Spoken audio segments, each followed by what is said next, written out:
La campagne mérite mieux qu'un regard condescendant. L'enquête récemment publiée par Ouest France, en partenariat avec France Culture, sur la vie à la campagne, a le mérite d'exister. Il est en effet utile de s'interroger sur les réalités du monde rural, sur ses aspirations, ses difficultés et sa place dans la société française d'aujourd'hui. Mais encore faut-il le faire avec justesse, respect et sans tomber dans la caricature. Ce que cette enquête révèle, parfois malgré elle, c'est le profond malentendu qui persiste entre les territoires ruraux et le regard porté sur eux. Il y a une forme de décalage presque systématique entre ce que vivent au quotidien les habitants des campagnes et l'image qu'en retiennent trop souvent les décideurs, les médias ou certains cercles intellectuels. Les ruraux ne sont pas une catégorie annexe. Non, la ruralité n'est pas une France périphérique, une France en retrait, ni une France en trop. Elle est une France centrale, essentielle, active. Ce sont des millions de citoyens, des entreprises, des élus, des familles qui, chaque jour, travaillent, innovent et contribuent à la vie de notre pays. Ce ne sont pas des individus repliés sur eux-mêmes, nostalgiques d'un âge d'or révolu, mais des Français lucides, ancrés, qui regardent vers l'avenir. Des difficultés, oui. De la résignation, non. Oui, les difficultés existent. La désertification médicale, le manque de transport en commun, la fermeture progressive des services publics, le sentiment d'abandon face à certaines politiques nationales conçues pour les métropoles. Mais ces constats ne sont pas nouveaux. Les élus locaux, notamment les maires ruraux, les dénoncent depuis des années. Ce qui manque,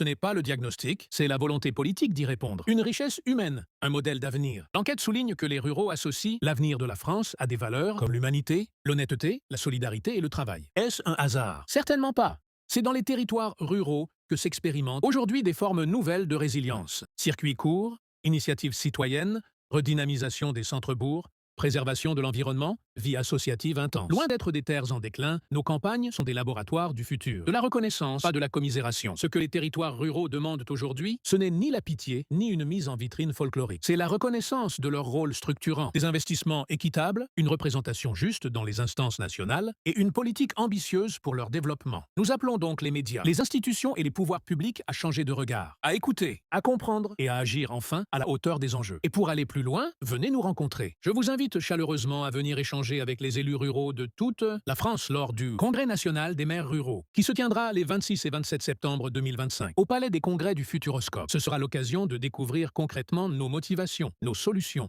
et notre engagement quotidien pour accompagner et aider nos administrés. La ruralité mérite mieux qu'un cliché. Elle mérite votre présence et votre attention.